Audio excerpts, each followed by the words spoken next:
Okay, good afternoon, everybody, and welcome to this webinar from the Institute of Place Management and from the BID Foundation. I'm sat at Manchester Met University as well, and I'll do some introductions in a minute as to who's joining us. We'll just give you a moment for people to take their virtual seats. I can see people joining now, so that's excellent. So a couple of housekeeping things before I take you through an agenda. So we're recording this session and it's available to all of our members, and we'll be sending it round a link for you to review. And indeed, anyone who can't make it today will have access to this. It is interactive, so I'm going to be having a conversation with Christian and going through some of the key elements from the autumn statement yesterday. If you have any questions about anything we're talking about, or indeed specific to your location or your role, please do pop them in the chat, and I have that open, and I will do my best to multitask between reading this and looking at the questions, so please do. One last point, I'll come back to introductions. Anyone who does this, you will, I think, get a minimum of 60 CPD points for this session, potentially 90 if we go into an hour and a half of discussion. I'm just trying to keep Christian on the leash before we press broadcast. Maybe we will go to 90 minutes. It depends on his diary. But I do have Christian Spence joining me. Thank you, Christian. How are you? Are you well? I'm very well, thank you. Yes, as well as any economist is the day after the autumn statement, but yes. Yeah. Well, Christian, you are our chief economist, and you're also an economic data lead at Open Innovation. And I caught a few of your tweets yesterday. I particularly raised a smile. One of the challenges of being an economist is that occasionally you stay on the broadcast too long and catch a little bit of PMQs. So I hope you've recovered. Yeah, it's not a nice part of the job. No. Well, hopefully we can give you some therapy as well as getting a download of your economic brain here. And I think most people on the call will know myself from previous webinars as well. So before we dive into it, and there is quite a depth of detail, whether you want to talk politically or about some of the specific policies that came out yesterday, where we're heading to, indeed, even if there's an election on the horizon and what that might mean, we might get into some of that.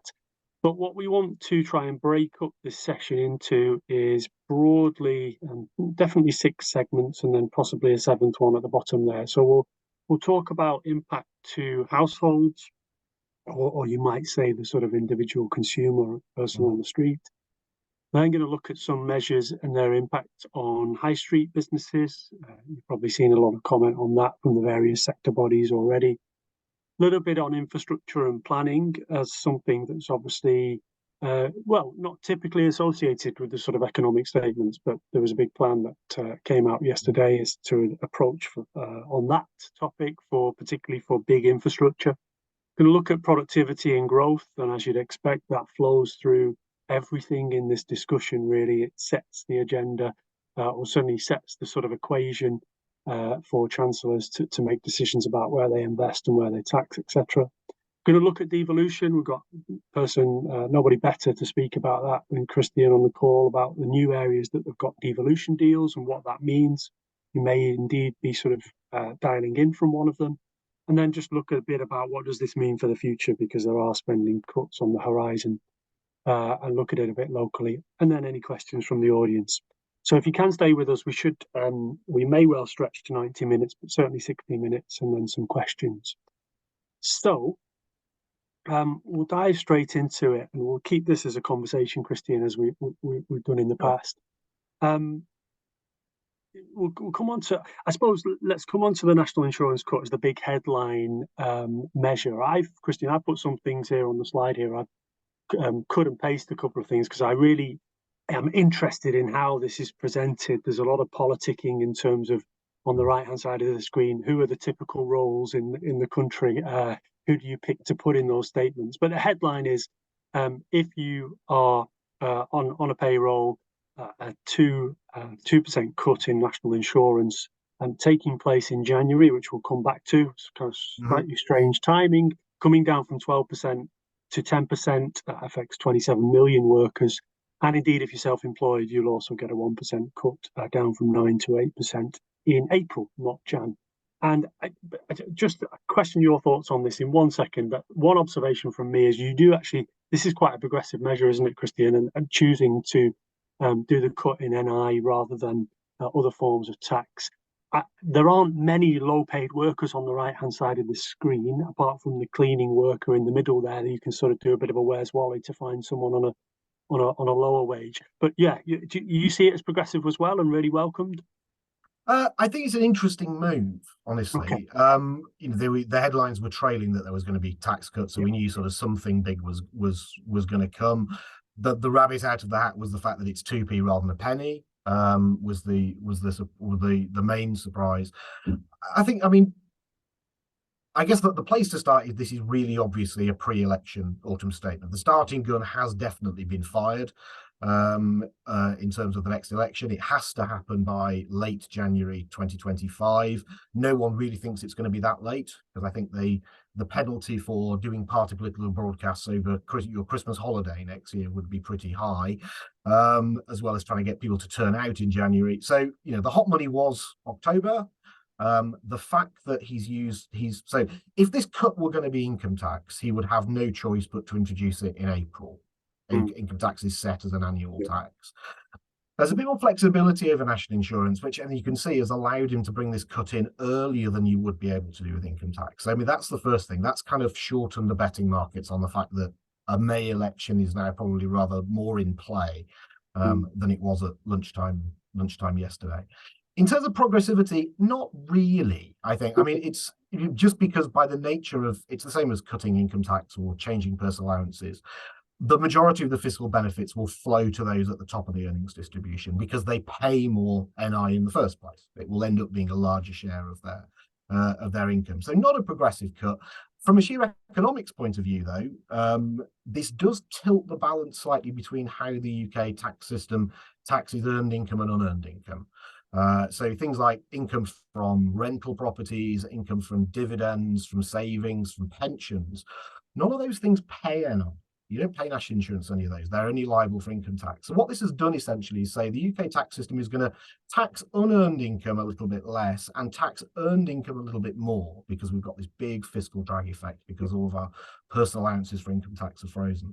So that's a kind of an economic detail for wonks like me, but actually that is something to be really welcomed. The bigger picture about the cuts here is kind of the impact on public spending. I know we'll come to that later, so I won't get ahead of myself there. And the other thing economically, I think, is the self-employed national insurance cut. It narrows the difference in taxation between self-employment and employment, which has been a bit of a challenge in the system. It's potentially encouraged more people to be self-employed than would want to be, or perhaps people who should be technically in employment, they're encouraged to do it through self-employment because of the tax benefits. Narrowing that gap in itself is just a good thing to do economically. And we're talking about the professions there, aren't we? And some of the people that would be self-employed rather than running it through a wage bill. Okay, and I suppose just skip on to the next slide, because these two are quite linked. I'll come on to living wage in a moment. I guess there is in fact, let's do living wage first, and I want to come on to sort of how this feels for households in reality, because of course there's a big headline grabbing move, and you can sort of look at the sums on the previous page and think, what am I going to spend my £600 on, or whatever it may be? But the answer may be just the essentials, and it's still going to feel difficult. I suppose if we continue the theme of spending power and progressivity, the living wage has gone up. As I'll put the details on the screen here. Hopefully you can't see my little widgets in the way and you can see the slide properly. But yes, it's clear. So great. So it's going to be going up by just over £1 in April 2024. And this really has been a big societal shift, hasn't it? And I say this, and please don't take the inclusion of the trolley picture stock as being a bit sort of not nuanced. But I was paid way back in, I think, 2002. I pushed trolleys at Asda for quite a long period. And I think I was paid only slightly north of £4 an hour. So, I know clearly inflation and everything else in that time, but there's been a big shift in attitudes and also what you would earn on the living wage, which I know comes in at age 23. So, again, are you broadly welcomed, Christian? How do you view this increase? Yeah, I think so. I suppose there's two ways to think about this. One is you are a low-paid person currently on national living wage. You're going to be delighted, right? There's a really strong, a second big inflationary increase, because there was a very large increase last April as well. So from your point of view, this is a really big important move. As you said, salary 35 hours a week, that'll take it to about 21,000 a year. 40 hours a week, it's about just under 24,000 a year. So it's a really big rise for people who have been struggling. Young people too are trying to deal with sort of large rental increases, and things like that. So from that sort of side of the coin, excellent news. The flip side of the coin, of course, is employers have to pay it. Right, that's the challenge. And we know for those sectors in which a lot of high street retail, hospitality, entertainment, that kind of stuff, there is a disproportionate part of their workforce which is going to be either at or close to the national living wage. And they're going to have to swallow this alongside not only last year's national living wage increase, but the tightness we've had in the labour market since COVID, which means they've been bidding up salaries in that sector just to get hold of workforce. Never mind sort of retain them anyway. So this is potentially quite a big cost shock, particularly for small businesses whose workforce, as I said, is often around the national living wage level itself. The other thing that's worth noting, of course, is this used to be currently national living wage is for over 23s. This also now changes to over 21s. So we've now 2 more years of cohort who are now in scope. So for someone who's 21 at the moment or turning 21 by April, this is a really big increase. This is going to tip up from like £7-8 an hour to 11.5. So there's a lot of cost shock coming through the supply chain there. Now, for some parts of high street businesses, demand has remained pretty good. So in certain parts of the customer facing sector, particularly around kind of hospitality, has actually held up pretty well over the last couple of years. The public seem to have swallowed those inflationary increases without backing off too much in their spending power. I guess the big unknown, because we expect household income to be hit rather harder next year than it has been in 2023, is whether they will swallow another big inflationary rise in prices, which this is undoubtedly going to cause. So as always in economics, it depends who you're kind of asking the question for. If you're a young worker, this is, or not just a young worker, a low paid worker, this is a really big positive. If you're the employer trying to manage that page bill, then you may have a different view. And this is really, and I've probably chosen quite an obtuse sort of graph to go on to next, but just a couple of things to pick up on that. And Graham has put in the chat, just echoed your point about the fact that businesses are shouldering that cost, and we'll come on to talk more about that because we've got figures in here about inflation. There is really, it's about us projecting and trying to understand whether that demand will stack up right, and they can, continue to make the margins they need to make as high street businesses. There's also the COVID lag, of course, that sort of that was a very hard hit sector during that period, and we're sort of understanding politically the need to support that sector, which is encouraging, but I think more needs to be done. Just a quick one, probably not a red herring, but a sort of an aside here, and why I've been mentioning the progressive word is this is quite a complicated graph. This is from Resolution Foundation, I think, as well, but it just shows the impact of policy decision making. From the left to the right, you've got the lower paid employees, to the right, the higher paid, and anything above the line is sort of benefiting from policy in terms of economic terms, and anything below is how you're losing out. And you can see, obviously, the left-hand side, as you might expect, although would you, but a lot more benefit than on the right-hand side. So there is a societal point there, isn't there, Christian, in terms of we should be expecting to pay more for that sort of safety net and those kind of welfare measures to some extent. Yeah, so I think what's worth noting, why you talked about progressivity and I said no, really, for the national insurance change. So in the purple bars here, you can see the national insurance change is not progressive at all, right? The national insurance change has the majority of the benefits flowing to the top half or even top quarter of households, because they're the people who pay NI. The big difference, the thing that is making things broadly progressive, is the already existing announcement that the level of our personal allowance, 12,570, the level at which the upper rate tax band, the 40p tax band starts, 50,270, has already been frozen for 2 years and is scheduled to be frozen right out until 28-29. That's doing a lot of work, a huge amount of work. That's the big blue bands here. Yes.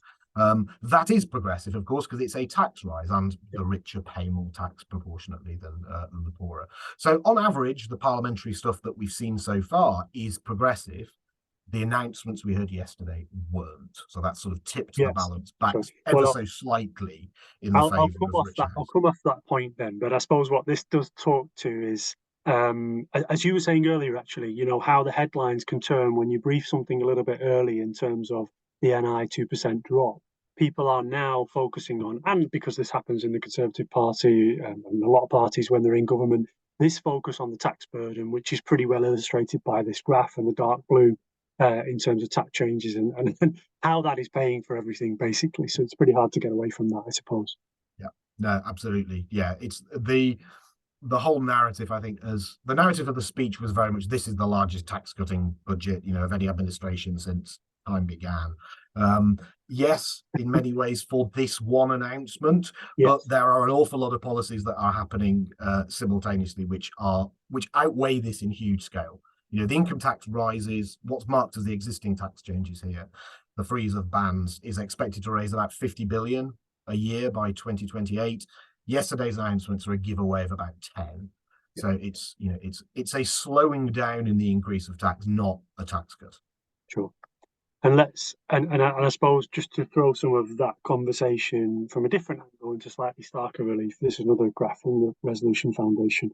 The whole presentation won't be Resolution Foundation graphs, I should say, but thankfully for the audience. But this shows, and again, these things can be complex to interpret, but real average weekly earnings. So the black line is reality, so what's been measured. And you can see a peak there around, well, there was a peak during furlough in 2021, but 2008 levels. And it's going to take, there's basically, and this is a bit of political spin or think tank spin, but 2 decades really it's taken us to go from 2008 to the projected figures to get back up to 2008's figures in 2028 of average weekly earnings. Now, there's quite a lot to unpack here, Christian, isn't there? Because average weekly earnings is such a catch-all that it's very difficult to sort of speak about the different kind of groups and individuals that you'll see on a high street, let's say. But is that how you view this, 2 lost decades of growth? How do you interpret it? Yeah, there's hardly any other way to put it, really. The Okay. UK's general economic performance was pretty dismal in the aftermath of the global financial crisis, 2008, 2009. Things started to turn a corner from about 2013 or so, as the first kind of wave of austerity and capital budget cuts, particularly, faded away under a slightly more reforming Osborne in the 2013 budget. But I mean, the story you said, the big leap in wages during the COVID recession is an anomaly. We can sort of ignore that. What that's showing Yeah. really, it's the problem of averages, right? It's the real problem of averages. Loads of low paid people were paid to not go to work, right? So the lowest people vanished out of the workforce, which pushes the average up. Yeah. Now it doesn't really affect most people, but it makes the statistics look a bit weird. I think that for me, the far right-hand side of this chart, the change in the projection from what the Office of Budget Responsibility said back in spring as to what it Yeah. said yesterday, is essentially an inflation story. It's the story that we now, although inflation has fallen quickly over the past year, we're now running at about 5%. We now expect it to fall much more slowly over the next 12 or 18 months than we thought even 3 or 4 months ago. And that's the story, really. So whilst the worst of inflation is past, Yeah. we still think that 2% target to which the Bank of England is held isn't going to be achieved until late 2025. So that's kind of the continued erosion in real wages. I think the flip side, though, as we just talked about on the previous slide, is averages cover a lot of differences.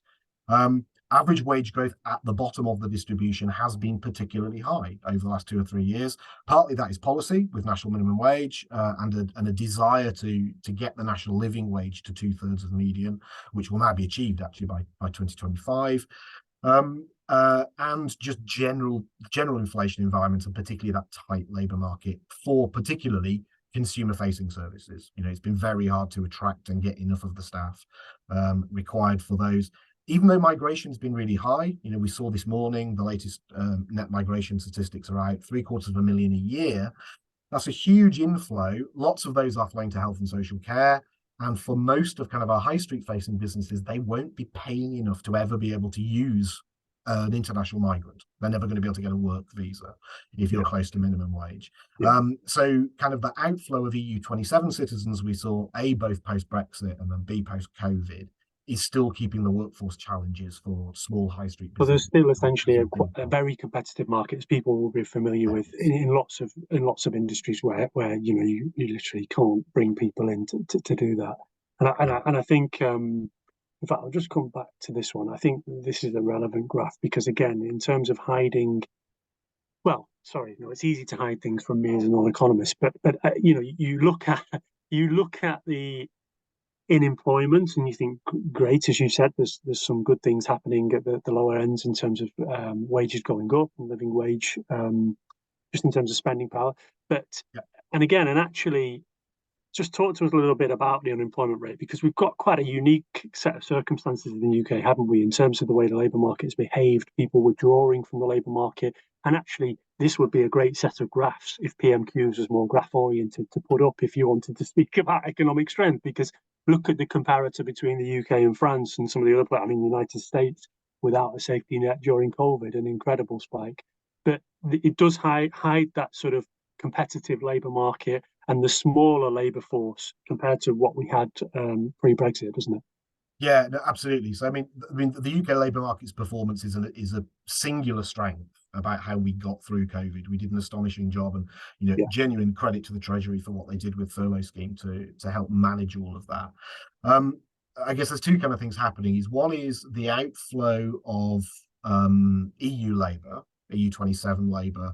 I said particularly around COVID, yeah, we lost quite a lot of those, and actually we're still losing EU citizens. About 100,000 a year on net are leaving the UK economy. They're mostly being, well, they're more than being backfilled by non-EU migration. So we've got a very, very large spike in that. There's a couple of weird things going on. Part of it is Ukraine refugees, part of it is Hong Kong refugees, and a big catch up in international students. So they're sort of skewing those numbers. yeah, But there is also a really large increase in visas, as I said earlier, particularly for health and social care. We're sucking in lots of international people for those. The other aspect of the labour market is the rise in inactivity. So inactivity is if you are not in work and also not looking for work. So you've disconnected from the workforce. We've lost around just about 500,000 people or so to inactivity since COVID, and a lot of that seems to be a rise in long-term sickness. Now, if you followed the autumn statement yesterday, you'll have heard Jeremy Hunt talk about benefit reforms coming specifically to try to target those people and help those people back to work. It's useful. We know that at least half of those people who are off on long-term sick at the moment would like to work, but basically they're sat waiting for treatment. NHS waiting lists are at 8 million. They're at long-term highs. That is the blocker, really, not the benefit system. And I think it's a great shame, really, that we didn't hear any more about sort of NHS long-term workforce plans and how we are going to get those waiting lists down, because that would probably be one of the easiest ways to tackle the inactivity crisis. yeah. It's a very, very good point, and you get this local picture, I suppose, don't you? Of if you think about the last 10 or 15 years when we might have had very large industrial strategies and innovation strategies and a lot of the complexities, politically, when people were talking about the nation's strategy for growth focused on it might be chip production or the latest high-tech industries. And actually what we have are some real structural issues now where that complexity discussion, where we need people to figure this out, are in those areas of long-term inactive and also how do we work the benefit system in the right way. And that's not me making any judgment on it here, but if you think about as well the regional inequality that you have, some areas will be much more disproportionately affected. And there are Yes. some good things in the budget yesterday, weren't there? Just get your commentary on, it might not be your place as an economist, but the good things in terms of we are raising benefits in line with inflation. And I say good in Yep. terms of people spending on high streets, people who need to go about their daily Exactly. lives, of course, Yep. and housing allowance going up to so people can afford properties in the 30th percentile. But the flip side of that, and again, I don't want to get too much into the politics, but this real push on out of work, and I've listed the things here, but pretty much that you could be put on a mandatory placement if you've not been in work for 12 months, and even down to removal of free prescriptions and legal aid, which seems to me quite a strong philosophical position to take in terms of out of work. But do you have any comments on that as an economist, Christian? Or I guess, I mean, partially as an economist and partly having sort of worked for business representative yeah, organizations over the years, what we do know is mandatory placements don't work for the individuals because generally speaking, they end up doing a job they don't want to do in a firm they don't want to do, they don't want to work for, and they don't tend to work for the employer because you tend to have an employee who doesn't want to be there. yeah, So it's sort of it's a punitive measure which comes from a viewpoint that the best way to motivate these people to get back to work and genuinely fix their lives, right? There is a desire, even in the the government spiel from yesterday, that this is genuinely a desire to fix a structural problem in the economy. That is correct and that is good. But this is not, generally speaking, the way to go about it. Examples of other countries who do this stuff better, Scandinavians particularly in things like this, but actually France, Netherlands, Germany as well, is if you want to fix long-term structural issues, you need to fix them with a mind that these are long-term and structural. And you don't do that by punishing people. You do that by working with them and helping them to fix whatever the barriers they actually have are. So that you get a long-term solution. Because what tends to happen in mandatory placement schemes is you solve the problem for 6 months, they have a job, and then they just go back to unemployment again. yeah. So it's from the sheer economics point of view, it doesn't make a lot of sense because we know from history in our country and in other countries, this type of stuff generally tends not to work. And I think we'll probably return to this topic of sort of modern employment and what that means in a place sense, because it's something we're seeing a lot as we go and work around in different towns. And we've got colleagues here at the university who do great research on what a new model of engagement in that employment Yes. conversation looks like. And it relates very much directly, doesn't it, to our previous points we were talking through about where are the gaps in the labour market at the moment. And you've got areas of hospitality that we cannot fill and certain skills that we need to replace. But you're not going to create that pipeline without some significant commitment of time and willing with local actors, not just job centres, but we've got some great bids on the call and other place-based organisations that put a lot of time and energy into creating that pipeline. And it's something that certainly I would like to see a stronger national strategy that identifies these issues personally. Yes, yeah, exactly. And there are some good local examples of things where these have happened, in specific trials. Some of the devolved Yeah, areas have had opportunities to work on this. So there's good examples to learn from. yeah, yeah. Okay, did I skip over something? No, okay, good. And again, I do apologize, everyone. We'll do a summary of this because there are lots of graphs in here, and we'll send that out in written format and this recording. Just a last point, I think you've already covered this actually, Christian, but the backdrop to this, if we're thinking about spending power in a place-based sense, who's coming out can spend money in actual bricks and mortar retail, for example. The inflation forecast has been revised. Anything else to say on that other than what we've covered here? Is that it's going to take longer No, to come down, is the headline. that's it. Yeah, that's the big story is longer to come down. We've seen the big fall over the past couple of months. That's really driven by an energy issue. Energy prices have dropped significantly over the last 12 months. So Yeah, obviously, this morning we get the announcement that the Ofgem price cap is up by 5% from January. I think the other thing as well, CPI is an average, and therefore it covers a lot of sins in the process. One of the things that's keeping the Bank of England a little more awake than it might like to be is the fact that consumer-facing bit of the economy, so arts, entertainment, recreation, art, hospitality, hotels, food, drinks, and restaurants, all of those are still running at 8% and above. yeah, So there's still significant inflationary pressures out there, particularly in that kind of consumer retail facing market. So headline inflation is down. It's going to come down much more slowly than we thought, but there's still some real hotspots out there. yeah. And the challenges of what we talked about already with things like national living wage is that will actually add to that, at least in the short term. And yes, I mean, it's a perfect segue into, these are the types of pressures, and this is the tweet from Kate Nichols, who is Chief Executive of UK Hospitality. Not that these industries are blindsided, but it shows you that level of pressure. You spoke about 8% inflation there, and the implication is if you can't pass that on to the consumer, of course, you're eating that as a business. And so, whilst there was some rates relief, which we'll just speak about the specifics of in a moment, Mhm. you've got a lot of these factors are coming together, particularly to affect retail and hospitality at the moment, aren't they? In terms of, so wages we've covered, the inflationary pressure, the supply of labour still being an issue.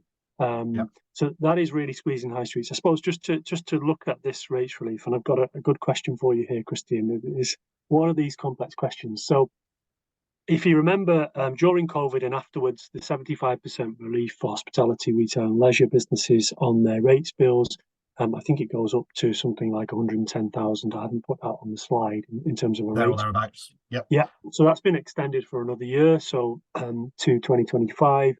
The small business multiplier has been frozen, even though the other one hasn't. So things will be Yep. going in line with inflation.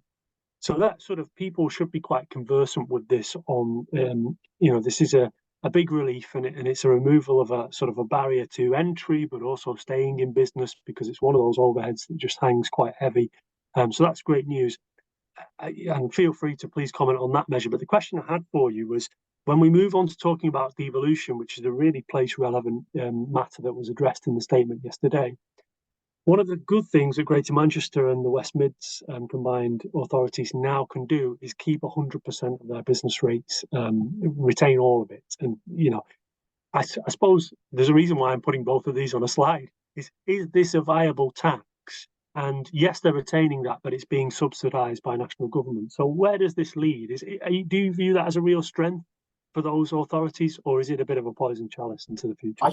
I think generally speaking, it's more of a strength than a weakness. Only in the sense that, well, not only in the sense, primarily in the sense that local government has almost no fiscal spending power of its own, Yeah. and therefore doing anything to try and make that better is a good thing. I think over the long term, there are probably some big challenges about when the next big business rate reform agenda comes along. And I know many of the people on the call will be part of organizations that, like I was for the last 10 years, have been working to desperately try and get business rates reform fundamentally. In the long term, there may be some challenges which we need unpicking. I think in the short term, it's okay. On the core measures themselves, great news.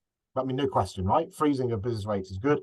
The problem is it's another 1 year extension, right? So if for those of you on the call who were, terrified about what might happen to your business rates in April 24, now you're just terrified about what might happen to them in April 25, right? It's like all it has done is kick the can, which for me kind of comes back to the if a tax needs temporary tweaks, constantly extending every year, it doesn't work.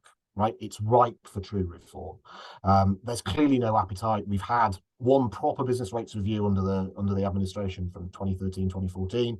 There was a briefer one a couple of years ago. There's clearly no appetite in the current administration for doing anything serious to it. The opposition do have a commitment to look significantly at business rates. We will see what happens in the next election, but that may be something that will come up in the short term. But for now, great, but it's just kicking a can. In terms of the retentions, because these discounts, so the extension of the 75% relief and the small business multiplier being frozen, they will be funded by central government. So essentially, local authorities will receive the money they would have received without these things, and central government will bear the cost. So there's no cost implication for Greater Manchester or West Midlands, at least in terms of these two measures.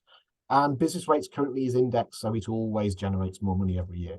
The system is designed to do that. So for most places, even slightly weaker economies, they should still see a benefit from 100% retention. Okay, no, great. That's yes, and we'll come back to the devolution element, and I think and what that means for other places shortly as well. Obviously, there's a lot of live as well financial issues for local authorities in different regions around the country, which will have an impact. Just to again, slightly left field, but this is really relevant, and it's always nice to revisit previous political promises and indeed our own commentary on them from March and the budget, because I think you were on the call, Christine, and we welcomed this next measure we'll talk about, which is about full expensing of business investment effectively in new plants and machinery and different kinds of things.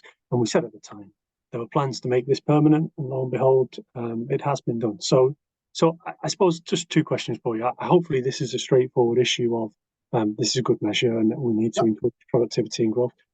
I suppose just am I right in saying the big challenge here for someone within a place institute is how is there a golden thread here between yes, go and spend on that, but how that value is captured and how it translates to the kind of wage growth and employment, well, not employment growth, as we said, was less of an issue, but certainly the wage growth that we need to see? Is this the bigger unanswered? Is it a bit of a wait and see how this translates to real world change over the next 5 or 10 years? I think we broadly know what the real world impact is going to be. It's going to be really small, okay? But it's a good thing to do. It's a sensible, honest conversation about how we should tax the profits of businesses, and that we try and make sure we are only taxing profits and we're not taxing inputs. So it's an excellent reform. It's been, it's essentially this undoes part of Nigel Lawson's infamous 1984 budget, where he removed full expensing. So we go back to the old way of doing things. Excuse me a second. No problem. So it's great, but it won't transform the world, right? For most businesses don't invest more than £1 million a year in plant and machinery anyway. So if you're in that category, then this is meaningless to you, essentially, because you're just not of the right scale.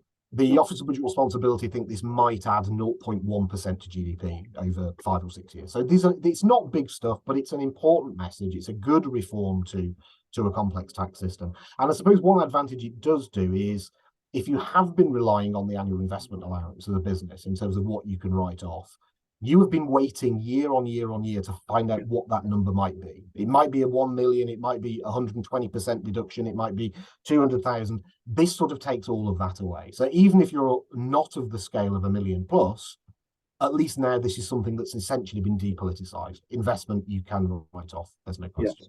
Certainty this issue of certainty, which comes through quite a lot of the things that were announced yesterday, and not to take us backwards too far, but just to reflect a comment in the chat. Thank you, John, on our rate point. We will move on from this, but John is making the observation: the problem with business rates will never be resolved until the methods of valuation are fairer and more transparent.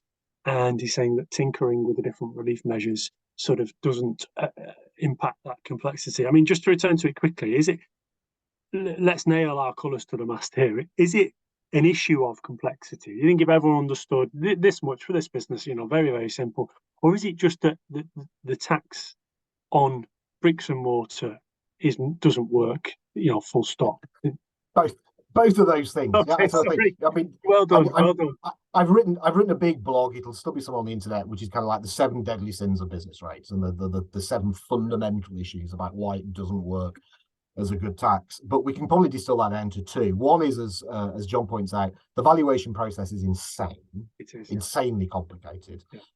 And we need to know how many square feet you've got in toilets and receptions and office space and air conditioning and car parking. It's madness.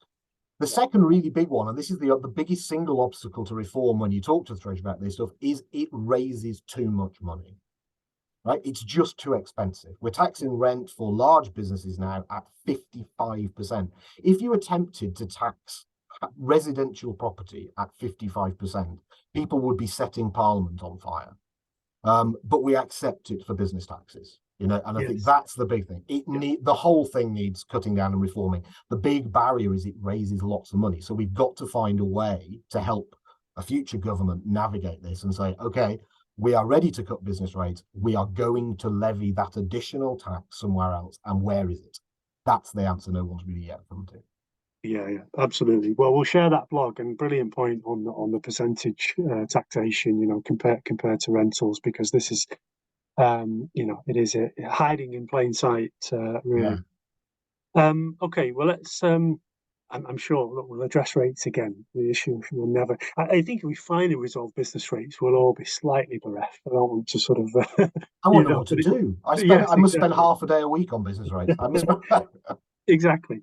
We'll come on to another couple of points. This is sort of linked to investment incentives, and I don't want to spend too long on free ports and investment zones, but I suppose I want to ask a couple of questions of you, Christian, here. So there was another confirmation that some of the tax breaks that exist in free ports, and you may live or work in one of those if you're on the call, and on investment zones, which are, if I put detail on the screen, there are 8 areas which are investment zones. And there is this ability to negotiate benefits for projects and people citing their organisations in these zones. I suppose my question is a relatively smaller point, but the main one is this the story of sort of devolution where we are in the UK at the moment, in that actually it is the ability to have these conversations centrally and to negotiate.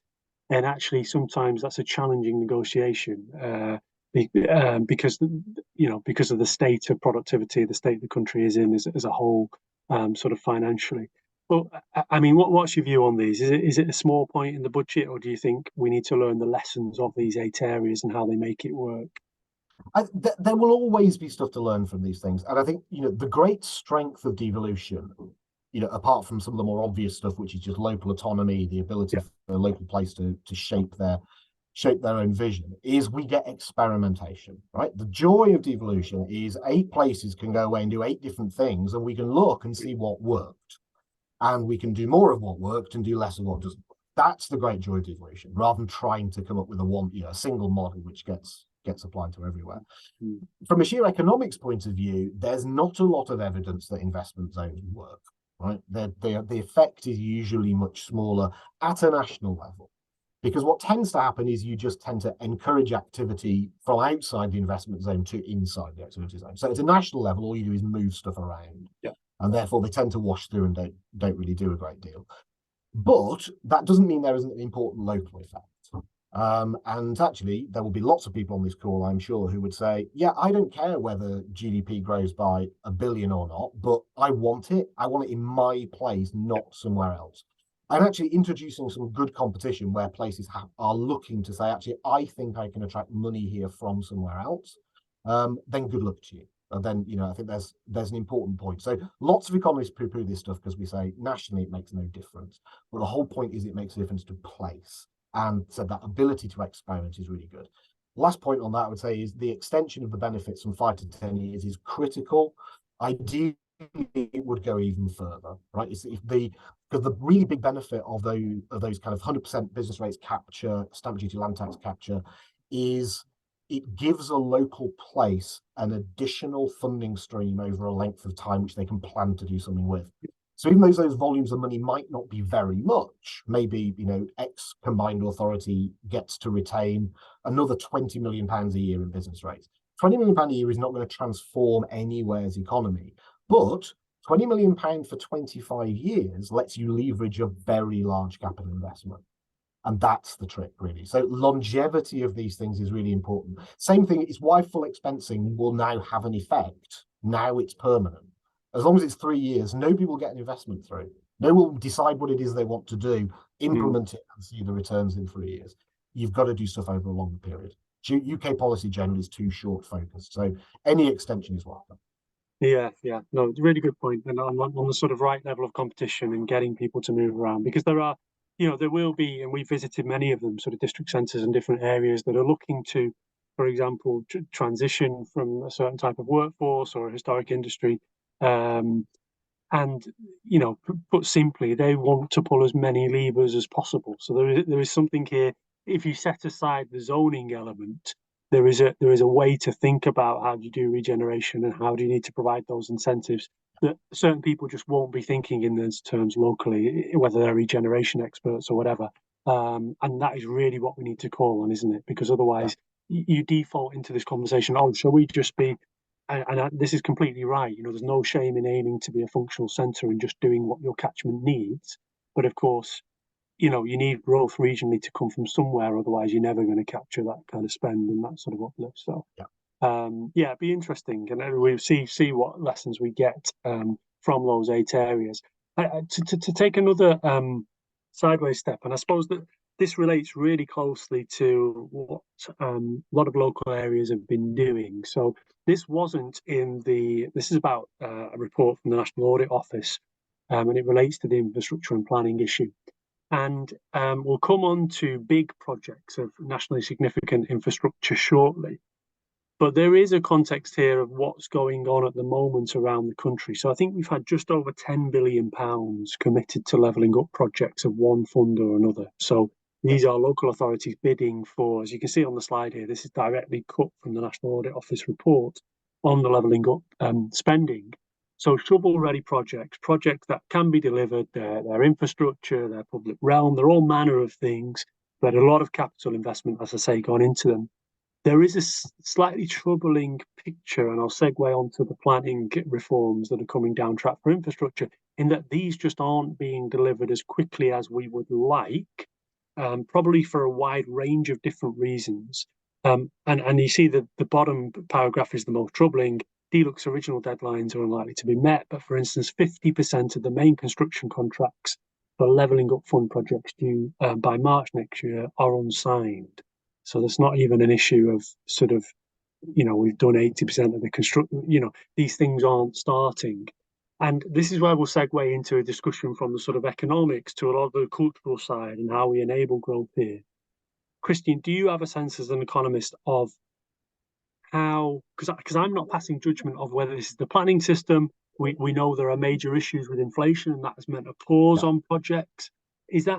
Let's take the latter one first. Do you think inflation has really put a massive spanner in the works in terms of how we can do capital development over the past 2 or 3 years? Yeah, hugely so. Like hugely so. I mean, construction inflation was running at 75% early last year.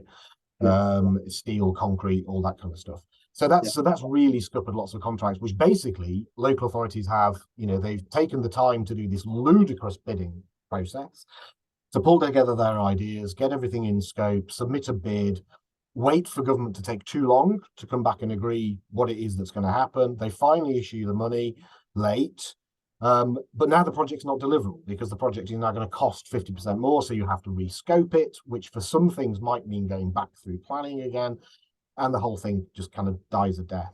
There's two really daft things to me in this. One is the whole competitive pot process. And, you'll find me as one of the loudest people just saying, just fund local government properly and stop. For the interest of balance, to cut across it, they have moved away from that now, haven't they? In terms of latest round of levelling up funds, it's just been assigned. Which is a huge benefit. The second one is putting undue timelines on these things. It's like, does it matter whether this stuff is spent by March 2024? Not really, right? The main thing is that the project is done, that it is delivered well, it is delivered to the satisfaction of the commissioners, and it's done within, reasonable project management and budget timelines. So it's the short-termism thing. It's this fact that everything is treated in year. That makes sense for revenue. It's daft for capital. It's daft. We should just have a much more flexible system to deal with this. And again, I'm making a bit of a leap here in terms of my questioning, but it's really interesting to consider. I think we knew this already, but the complexities of regeneration, of understanding what you can spend locally, of generating that certainty for investors, and then you get to project level.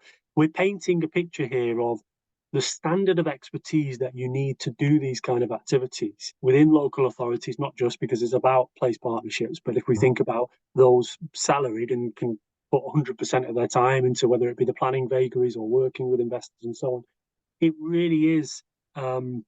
Again, we talked about skills pipeline earlier, but we need the best people in this, don't we? That's another question that's sort of lying over this: is how do you get the right people into the regions and skilled up, indeed, for their own population to just manage all of this? It's a hell of an undertaking, isn't it? Yeah, that's it. There's been significant pressure on local authorities generally since 2011 to, trim headcount and keep their costs down.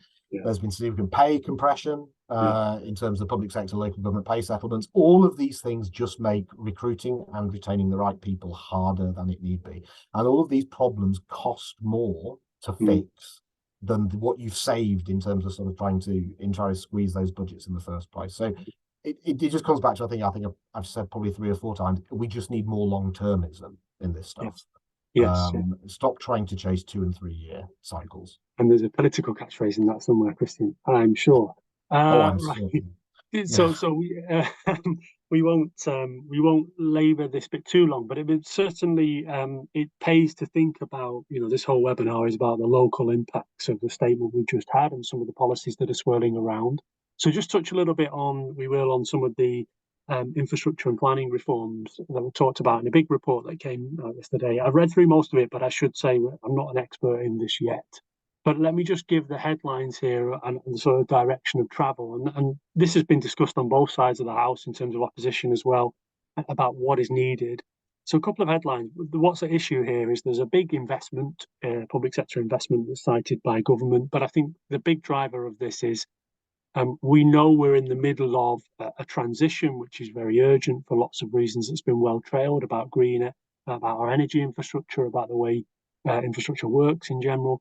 And we have sort of a planning backdrop of large projects, so significant infrastructure taking a long time to get to a planning decision, up to about 4 years on average, and delays being long as well, 9 months, but it could be multiple delays on a single project. So for people listening into this, we have a new set of, and credit to that, a lot of thought has gone into this document. I can see reading through, there's lots of different policy initiatives and ideas that have gone into it. But to distill it down, what they're focusing on is we need a speedier planning process. We need more certainty. We've used that word a lot already on this session. We need simplicity, to pick up John's point on business rates. We need simplicity in the planning system, and we need to focus on delivery. And that translates to targeting. And I suppose I say this, we're a nation divided between NIMBYs and YIMBYs, and lots of, there's not many nations that are so passionate about planning as the UK. But looking towards, and that's why I even hesitate to say faster consent, but built on more engagement and more resource into this system. And I've just put a little clip of something from this report where there's a bit of self-flagellation really in this country. We're citing the EU to say, look, this is a good idea. Even the EU fast track, environmental considerations for big projects because we need to get this done now if we want to do the energy transition. Of course, the sort of caveat, the elephant in the room is we need to be careful with this stuff. Just doing consenting quicker there's some benefits to that, but of course there's some big pitfalls. I don't know, Christine, from an economic point of view, is this just from your perspective, hurrah, finally, we need to sort of address this properly. Otherwise, it's really putting a chokehold on investment and how quickly we can do this transition. Yeah, short answer, yes. Thank goodness, at last. But the announcement is not the delivery, right? No. We've had planning. We are going to reform the planning system, has come out every year for decades. Nobody's really managed to do it. No. So yes, it's great. What is there is wonderful. It's a big drag on economic growth generally, but particularly so the green energy transition.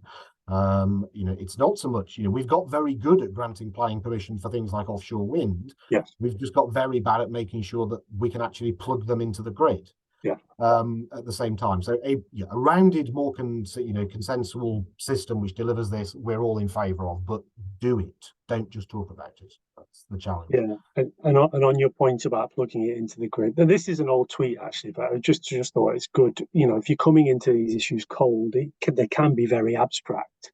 Paul Mason here, the very interesting career arc that continues to arc all over the place, but saying that, and this may not be right now, but Shotwick on Deeside is the UK's biggest solar farm. It produces a certain amount of gigawatts of energy.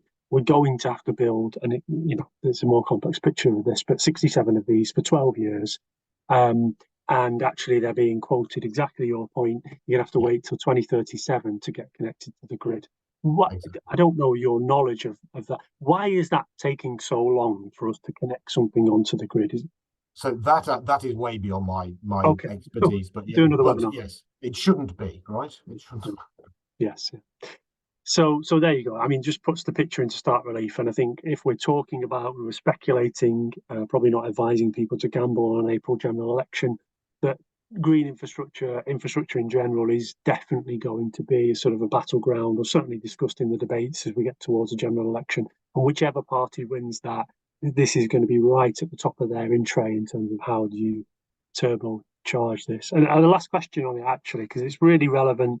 Anyone on the call who is in a community that is listening to this thinking, oh, okay, we're just going to fast track permission to this and I'm going to end up with something in my backyard that I don't want. I mean, that literally is the political decision at the moment, isn't it? I mean, I've heard Keir Starmer being interviewed where he just says, yeah, there are some things that we're going to need to just build.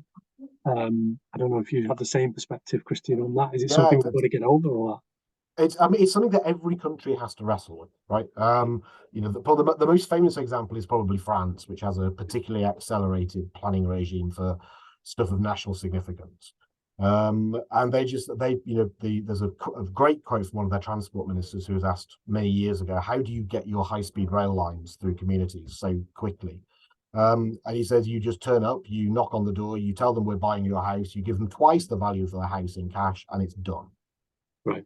And it's like national significance just cannot be held up by local opposition. Now that's been in the French system since the kind of Fifth Republic in the 50s. They're used to it. That would be a very, very large political change to the way the Yes. UK works. And the most recent example being HS2 in this country, and our particularly troubled identity in terms of grand projects, as the French would call it, where we don't have a great relationship with them, do we?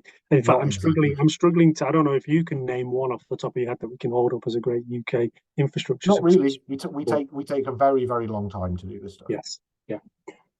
Okay, oh dear. Well, we didn't get many positives out of that, but let's hope that the planning reform comes down, and there's certainly a lot of political consensus to get that done. I won't major on this slide. I think we've done too much on the planning bits for now. But there are, particularly if you're in these communities, there are a number of different targeted investments, not massive in terms of how many £1 million is being put into them, but looking at how do we invest in new innovative ideas about planning and about how you progress projects. And so, as you can see on the screen, I won't go through these, but from Cambridgeshire to Suffolk, in fact, lots of these in sort of green counties, really, Yep. looking at different and new ways to do that, and really applaud that. I mean, that takes quite a lot of policy attention to think of different ways of doing this, and it's the kind of policy attention that will probably quite soon have to turn to things like the rate system we've been talking about and other of these place-based issues that we really do need to get people looking at how you do that. So, I just to round us out on this planning issue, and because it's so central to growth and also how growth transmits to people. I guess what we've been talking about there is big national infrastructure, important things. We haven't talked about housing and some of the sort of finer grain issues of planning permission, but also the economics of building in this country. Because if you take this headline from September, planning permission for new homes is at record low. Now, no one is suggesting that's because it is so difficult to get planning permission, which it is in some areas, but there's also an economics of it is very expensive in some areas to, in fact, it's not even worth it to build and sell housing, is it, Christian, in some areas of the country? So. Yes, one of the big challenges for the UK generally is our land prices are very expensive, and they are particularly expensive where we need to build houses because people want to be there. So there's kind of two aspects to that. One is the price is generally expensive. Greenfield land has a huge public anti-build. It's very hard to just politically get greenfield plots through. So the public would rather you build on brownfield, but we were a heavy industry country. So lots of brownfield sites are heavily contaminated, and therefore the cost, not only then the cost to buy the land, but the cost to remediate it is prohibitively expensive. All of those costs then get stuck in the building system with house builders as well. So they then become utterly incentivized to not release housing to the market faster than it can be sold at the appropriate margins. And all of this just sort of gums the system up. So economically, all of this is bad, right? We have just several bad things piled on top of one another. And it's all politically contentious. It's one of those sort of areas where there's a great comment by Jean-Claude Juncker years ago. We said, we know what it is we need to do, we just don't know how to get elected once we've done it. And I think a lot of planning comes into this. From a sheer economics point of view, we know what we need to do. It's just not politically palatable. And the question really is we need, economists and particularly political economists to work a little bit more pragmatically with politicians to say, how do we start to tread a path down these roads to help these things work? Yeah, and I should say, and again, when we're reflecting on national character and how you make good policy and solve some of these things, often it does take a crisis before we sort of wake up and put in these structural changes. And certainly house building is one. Just a couple of references to the chat before we get too far away from the previous discussions. Thank you very much, Robert Lloyd Sweet, who's put in a really nice and pithy example of why it takes so long to hook up these new projects to the grid. Because we have, and there'd be a fascinating project, I'm sure, in terms of the geography of the national grid. We sort of go east to west for wind farms, Robert is saying, and north south in other respects. And if you're on the coast, good luck basically connecting to anything that can take the power anywhere. So, an infrastructure challenge in and of itself. And John, thank you for your commentary there. The East-West Rail scheme is equally contentious as well as HS2. Yeah. And completely, we've been involved in lots of those sort of discussions, and we see the impact on. We talk a lot about certainty, but also just the, what happens when you make promises to places for new infrastructure and they start building plans on that, they get people on board. There's also a pride issue and just this is the direction we're going, and then you get that infrastructure pulled out, and suddenly you're sort of back at, in some cases, even worse than square one, thinking about how do we make progress on this.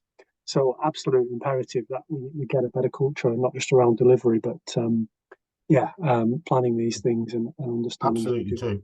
Absolutely true. On the while we're talking about grid connectivity, you're going to need to fill for 5 seconds while I pick up my laptop charger because I am off grid at the moment. Okay, and I better rectify that. So I'll be back in a. Please do. Oh God, a bad slide to have after you're leaving the room, but we'll go on to the one after this actually. So what I'm gonna, in fact, actually, let's look at this one. So when Christine comes back, we're going to talk about growth. I think this is just to round off our discussion. We've got 3 more slides left before we open for Q&A. And what this really shows is sort of symptomatic of a lot of the discussions we've been having to this point on the call. So forecasts for GDP growth really being downgraded from where we were. And the last time we ran one of these sessions in March, what you can see on the left-hand side is the current outlook. So the red line is the Office of Budget Responsibility and how they predict growth in GDP terms from now to 2027. So slight uplift from where we are. We're just technically avoiding recession, but going up to 2%. Where we were looking in March, where we were raising well above 2% in 2025 and just sloping back down. So I don't know, Christine, I suppose 2 questions on this. One is a slightly technical point, maybe we can cover off at the end, is why did the Bank of England consistently forecast below the OBR? I'm really interested in that. Miserable. Yep. Yeah, that's good. You put it in the right terms. And on the subject of miserable, is this something, I don't want to put the question again too miserably, but are we just really going to have to get used to a next sort of 5 years of really focusing on policy reform and making the most of what we've got, which isn't, probably stating the obvious. We don't have a lot of cash to go around to solve problems. Do we just need to get used to that reality, both in localities and nationally?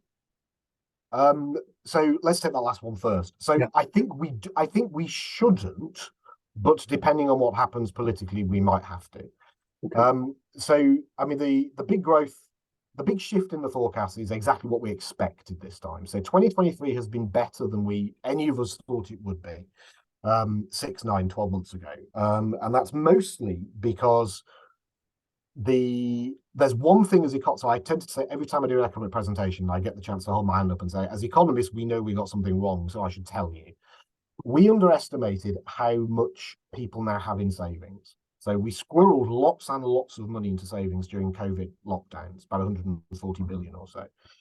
And also we have the richest cohort of retired people the country has ever seen. For the first time really in the world, the retired population are now net savers, right? Traditionally, as a retired person, you build up capital throughout your life and you draw it down. They're still net savers. So we've got a lot of savings. And I think one thing the entire profession missed and why we predicted doom and gloom for 2023 and it never really emerged was the fact that at a time when base rates are going up rapidly, interest on savings is also going up rapidly. And actually, it's going up faster than interest on mortgages. So actually, over the last 2023, we've actually had more money in the economy rather than less as bank rate has gone up because the amount of interest on savings has been larger than the increased interest on mortgages. Because interest on savings mostly pops through almost immediately, and we're all on 2, 3, 5-year fixed term rates for mortgages. So it takes a while for that to adjust. So that's really why 2023 has been better than we thought. The reason we're now more pessimistic about 2024 is we know that balance between interest from savings and interest on mortgages flips about now, somewhere between now and January. That the accumulated mortgage debt interest will now start to outpace that. So now we've identified an effect we just haven't seen or haven't thought about.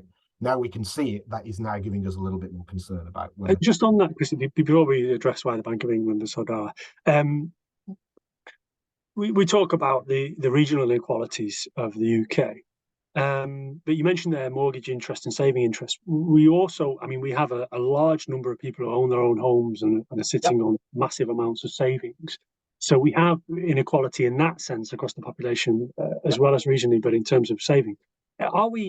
just a bit of commentary. I might be asking you unfairly on the spot. Are we quite unique in that, or how does that kind of inequality of savings and how many people we have in that retired bracket who own their own home and are sort of well off, compared to what that looks like in Europe? Is that a unique challenge? Or? Yeah, so it's not unique in the fact that it exists. So we've seen that happen in other countries, and that is partly a aging workforce phenomenon, aging population phenomenon over the past 50 or 60 years. That's partly a rise in housing equity generally, which has happened across most Western countries over that period. We are unique in the scale. So we do look like an outlier in terms of the magnitude of that we have. And one of that reasons is partially around the housing market, right? So the UK housing market has been dysfunctional since, I mean, broadly since forever, but at a reasonable generation, certainly since the mid 1990s. What we do in the UK is, we generally speaking, we undertax housing. So you don't pay capital gains tax on your primary homes, but you don't do that in many other countries, to be fair. But things like council tax, it looks small in quantity compared to what most other developed countries would charge. We raise, as I mentioned earlier, we raise too much from commercial property, not enough from housing. So that and a combination of a British mentality around what property is and the importance of owning it, change of buy-to-let culture in the 2000s, has driven this kind of huge acquisition of both property wealth and savings wealth. Because obviously, as soon as you pay your mortgage off, all of a sudden the amount of money you need to earn, the amount of money you can save increases significantly.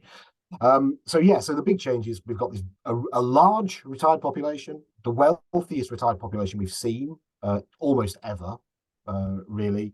And we've undertaxed the way that wealth has been generated compared to other countries over certainly past 40 years or so. We've looked at outliers, so that has driven that. So you're right, we have this age inequality thing as well. You'll hear increasingly in the news things about kind of the generational divide. That's talking to those challenges. And I suppose, Harry, and perhaps we'll address this in a future webinar, but it is a singular challenge for people who make place-based decisions in location, because we've shown a few average graphs here to give an indicator of what's happening in the UK economy. There is no average in a location, and you really need to think about these different cohorts of people, from those out of work through to perhaps your economic engine, although from the sounds of it, they're sitting on savings and perhaps not spending, they're not going out and putting as much into hospitality businesses as we might expect. So there is really that national pulling apart, but also those local populations who we've got very distinct sort of strata, haven't we? The local population stuff is really, really important. I mean, there's, the IPN, of course, with me as well. We've done lots of work on really know who your population is. At any one point, and at what times of day. If you're a dormitory town, all your working people are not in your village 9 to 5, and therefore you need to think what your offer is. I live in a village like that, and I don't know whether any of you have got similar things. One thing, my anecdata, we shouldn't really bring anecdotes, but my anecdata is my coffee shops are really busy with retired folk in the mornings. Right. So I kind of see working age people I get the impression in my village, working age people are drawing back on recreational spend, but the retired are there every morning, absolutely enjoying their breakfast and a good chat. So that's my anecdata, that actually there is this older population which does appear to have more disposable income than before. And we won't go too far down the road, but it is, and again, that's really understand that, because I'm just reflecting on where I live. Lots of the hospitality offer is not open Monday to Wednesday early in the week, and it's because of all these pressures that we're citing. You have to pay people for more hours, but there are some areas where it would pay.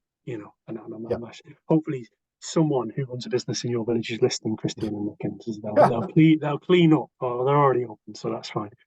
Right, do you want to know about Bank of England pessimism? I'll just do one sentence.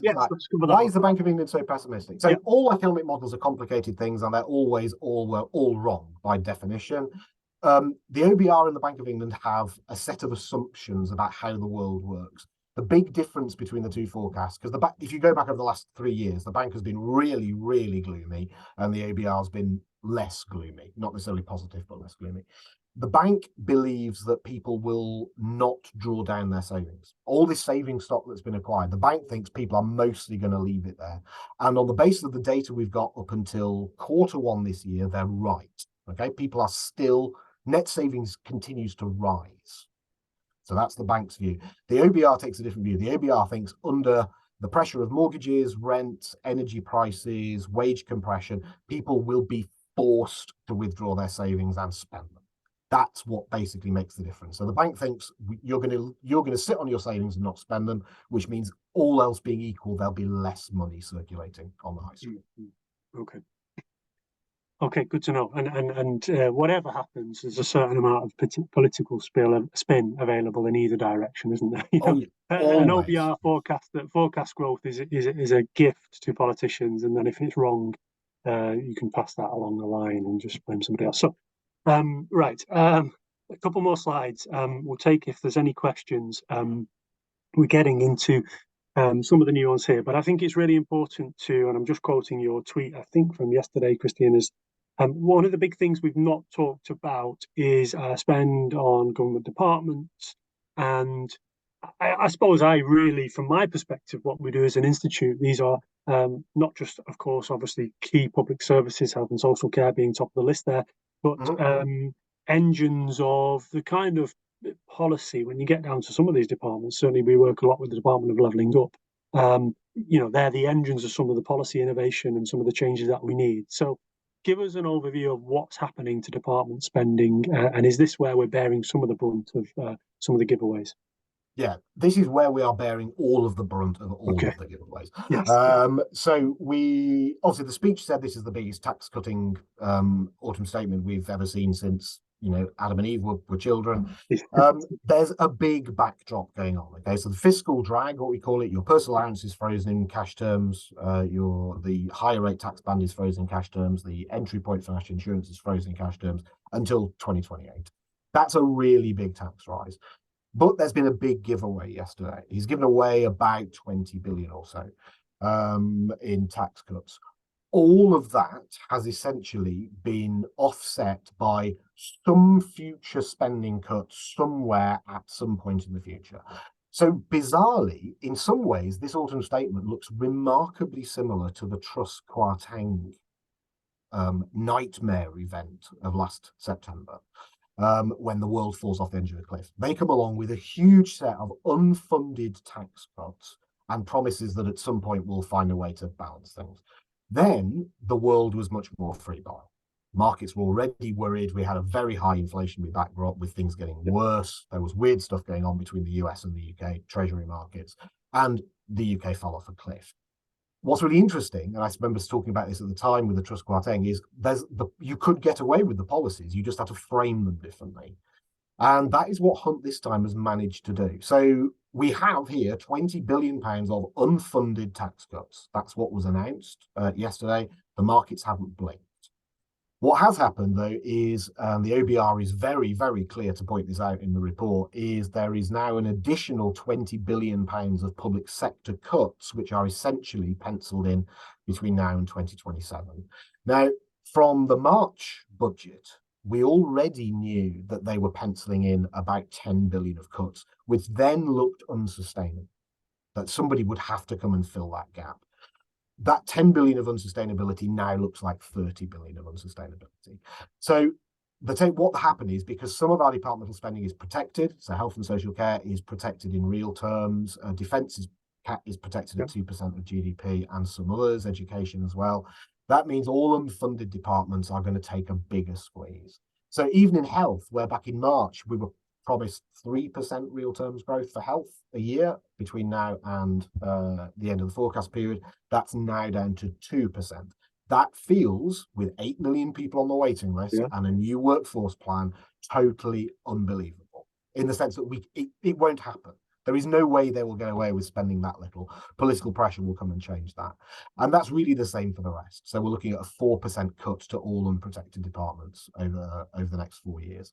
So the problem is, we've got an announcement that says these things are happening, but no one really believes that politically delivering those cuts is possible, which means whoever is Chancellor after the next election, the tax cuts you've just seen are going to have to be undone. No question. Yes. And I was going to say, are these autumn statements somewhat of a free hit in some respects, but of course the Truss Kwarteng was an autumn statement and wasn't a budget. So there's ways that you obviously can get this completely wrong. But I think, what I'm interested in is I don't think there's modelling of this clearly already because this was a statement from yesterday. But if you play out some of these policies locally, particularly areas with more people who are out of work, who are in receipt of benefits, particularly those that are less likely to benefit from national infrastructure investment, and those with high numbers of people on the waiting list, there is, there is still the same set of problems there, and we have the last round of the levelling up fund just being dished out. So it is, there is this complex set of challenges for people to look at locally in terms of regeneration. Where is that big? I talked about £10 billion being put in via levelling up funds, which is half of the amount you just cited for these tax giveaways.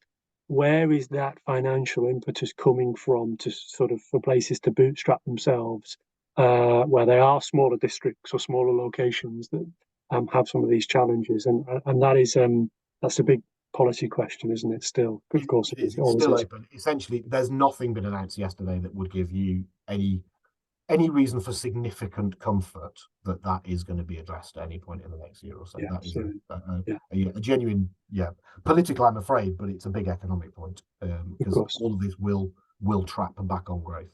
Yeah. Yes, yeah, and it'll be interesting. And again, we'll take any questions and probably finish up in 5 minutes. But it is really interesting if we remember before issues like Russia invading Ukraine, and I'm not getting onto the politics of defence spending, but we've had a much livelier discussion about defence spend perhaps 5 years ago, pre-COVID. Then, Yep. and just looking through the departments here, there isn't really that political discussion at the moment about how we prioritise spend across departments, whether that's good or bad. Yeah, no, it's all been, I think, very purposely left vague because to answer the question would shine a light on the gap in the announcement yesterday. Yeah. Okay. Well, thank you for explaining that. And the last thing I just, obviously this is quite a big topic, but perhaps do 5 minutes, just circle back to devolution, because we touched on this, and this is really an area of policy that can be brought to bear on people who are in local roles there and advising governments and so on. There are a list of new locations that have got their first sort of devolution deals, and there are announcements about sort of increases in powers essentially to others that have had deals for quite a long time. I put this graph in just to intro this discussion. This is from the Institute for Government, and it shows you the share of sort of landmass, population, and economic output of the country that have now got devolution deals. So 50% of the economic output is covered by Devo, even though that's only about 15% of land area, and sort of where we're trending to. So, and just as a provocation for your first question on this, another quote from their piece that they put out yesterday: there is still some way to go. Big chunks of England, including Cumbria, Cheshire, urban areas, still without deals. And we're sort of taking the low-hanging fruit to date, running out of places with clear and obvious geography. Is that unfair, Christian? Or what's your view on the state of Devo after yesterday's statement? So I'm an optimist on Devo. It's not often economists get to be optimistic, particularly at this point in the cycle. I would caveat that by saying I'm massively optimistic on Devo. I'm massively pro devolution and think the 90% of the UK's economic challenges are due to our ridiculous over centralisation and underpowerment of local government. So in some ways, you'll never make me happy because no government announcement will ever go far enough to fully satisfy my devolution need. But it's all going in the right direction. I would love it to be further. I would love it to be faster. I would love it to be more comprehensive. I'd love the framework to be richer. But actually, to be fair to this government, every year since 2014 now, this has moved forward and moved forward at pace. So I think, yes, big chunks of England to go. Something that's actually rural Cumbria and Cheshire, the only two parts of the north, broadly described, which now aren't covered by Devo deals. So we've got both the northeast and the Yorkshire, two regions now totally covered. The getting away with East Mid stuff this time is filling in the Midlands gaps. Yes, there are gaps. We know there are gaps, but we've been so centralized for so long. If we sit around trying to design a perfect framework and a perfect method of local governments, which will allow everywhere to get the same stuff at the same time, what will practically happen is nothing. So let those who can run. Let those who can only want to walk. A bit like the level 2 deals. I've been watching closely what's happened in Lancashire, which has got its level 2 deal away. It knows it's not politically mature enough to go for level 3 yet. So let's get a level 2 and make sure we're not left behind, that we're doing something. And all of this places pressure on the last chunks to get their acts together. Now, I think what was really good in the statement yesterday is two announcements on the framework stuff. So number one is we now have a level 4 deal available, which is basically what Greater Manchester and West Midlands have now, which is level 3 with a Trailblazer deals on top. So that is now on offer, and it looks like the Northeast is going to be the first one to move into that space. But expect particularly West Yorks and Merseyside to be champing for that within a matter of weeks. The other one is there's a presumption of level 2 everywhere. That kind of snuck through. It didn't come through in the statement, but it's there in the book. So there's a presumption that anywhere that wants level 2 can have it. You just need to sort yourself out and get your geography. Remind us level 2. That's a very good question. So level 2 is what Lancashire has gone for. So it's some aspects of control over transport, but Yes. not fully conclusive. Adult skills budget. There's 2 or 3 other things. Off the top of my head, I can't remember, but I'll make sure we get a link things like a local skills strategy, which we're alluding to, that's very much needed in terms of the gaps we've got in the labour market, you could do under a level 2. You could theoretically do under a level 2. So there are good opportunities. So yes, we're not there yet, but my goodness, in the last 9 years, actually, we've come a long way, and we should celebrate that. Yeah. Just a question on from the audience actually just popped in as you were speaking. Robert says, no one wants a level 1 deal. Are single counties too small to be meaningful devolution units? So I think not necessarily. It sort of depends on your county. If you're Rutland, then almost certainly yes. If you're North Yorkshire or Cornwall, then probably not. But you're right, level 1's not much. And I think also the way the legislation is drawn is that it almost certainly needs more than one authority to come together. One of the reasons why Cumbria was split in half, I think, into 2 unitaries from a county is so that they are then in a position to start thinking about what a combined authority status might look like. So it depends. And I think government has been relatively flexible on geography. You know, the statement yesterday about the level 2 to everywhere is basically come with a sensible economic geography, right? We're not deciding what that should be. And most places have sensible geographies because they're your LEP geography, right? Most places have a relatively sensible LEP geography already. So bring those forward, and both Cheshire and Cumbria are in a position where those things might fly over the coming year. And a last question from me, just on, because it's a really positive note to end on in terms of devolution and the direction of travel. We've got initiatives like the Office for Local Government, I think is the right name, where basically Offlog, yeah, that's it. I knew Offlog, but I was trying to remember. And obviously it's great, presumption of level 2 and more discussions and further discussions about devolution. There's also, is it fair to say, a much bigger concentration of attention on where things might go wrong. How do you get efficient governance? How do you do local government right? And are those 2 things going hand in hand? Is there a real risk posture here to make sure that we don't give deals to areas which might overstretch? Or I think government's been really, really concerned about that since the start of all this. And one of the reasons why sort of Greater Manchester was first out the traps with all of this, with its first deals back with the combined authority in 2011, really, is there was a 25-year sense of maturity in terms of how those political groupings could work together and not fall out furiously about details and these things. So central government has always been nervous about local, really since the 70s, and about its competence to do this stuff. I think that is overplayed. I think local government is, generally speaking, considerably more competent than central in terms of actually getting on and delivering, simply because it's closer to the coalface, right? If you make a mistake, you literally see it when you walk out of the front door of the town hall. Yeah. So generally speaking, local government, I think, is more competent. But we've got a long process of education for Treasury and central government to do to show that these things aren't dangerous. So actually going slowly, whilst it frustrates me, because I would just devolve everything to everywhere tomorrow if I was Prime Minister, but I'm not, and that would be probably disastrous. It's also important that those of us who are in favour of devolution bring Treasury along at the speed that Treasury can be brought along at. Yeah. I'd like it to be faster, but it can't be. So actually, but going slowly, making sure that these places are good. It's not in anyone's interest to see a devolved area fail, because that will slow it's not just bad for the area itself, but it will slow devolution down for everywhere else.